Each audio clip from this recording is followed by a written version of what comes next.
ابو بکر ادھر آ، حضور حاضر ہوں، فرمایا جا میری انگوٹھی پہ نام لکھوا کے لا۔ اس بات کی لذت سمجھو کہ حضور کام بھیج رہے ہیں۔ جناب صدیق اکبر نے انگوٹھی پکڑی، توجہ ہے میرے بات پہ؟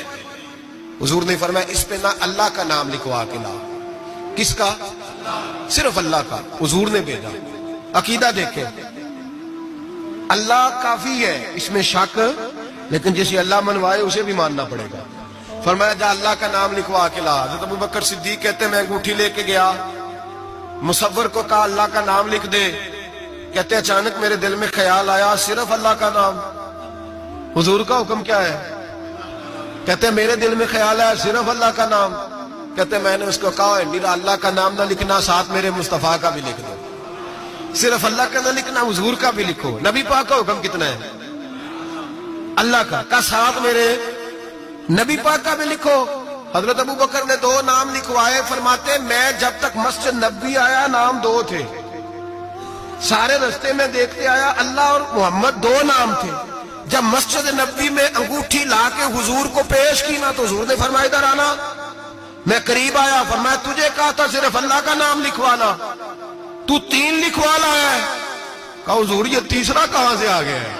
تو 2 ہی لکھوائے تھے، میں 3 ہے۔ یہ دیکھ اللہ، محمد اور ابو بکر، وہ 3 نام لکھے۔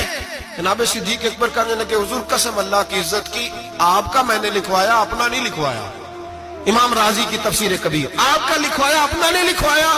اچانک حضور مسکرانے لگے، حضرت صدیق اکبر کا ماتھا چوما، سینے سے لگا لیا، نبی پاک کی آنکھوں میں آنسو، محبت کے آنسو۔ حضور کیا ہوا؟ فرمایا جبریل آ گئے ہیں، اور آ کے کہتے ہیں یا رسول اللہ رب فرماتا ہے ابو بکر نے گوارا نہیں کیا کہ آپ کا نام میرے نام سے جدا ہو، اور اللہ نے گوارا نہیں کیا کہ آپ کے نام سے ابو بکر کا نام جدا ہو۔ یہ اللہ نے گوارا نہیں کیا، اللہ نے گوارا نہیں کیا۔ یا رسول اللہ رب فرماتا ہے آپ کا نام ابو بکر نے لکھوایا ہے، اور ابو بکر کا نام اس کے رب نے لکھوا دیا ہے۔ یہ عقیدہ ہے جناب صدیق اکبر کا، یہ عقیدہ ہے جناب صدیق اکبر کا کہ ہم نبی پاک کے نام سے اللہ کا نام اور اللہ کے نام سے نبی پاک کا نام جدا کر سکتے؟ خدا کا ذکر کرے، ذکر مصطفیٰ نہ کرے، ہمارے منہ میں ہو ایسی زبان خدا نہ کرے۔ جناب صدیق اکبر نے عقیدہ دیا کہ میرے لیے اللہ اور اللہ کا رسول، صدیق کے لیے ہے خدا کا رسول۔ اور بس یاد رکھیں یہ نظریات، یہ افکار ہمیں حضرت ابو بکر صدیق دیتے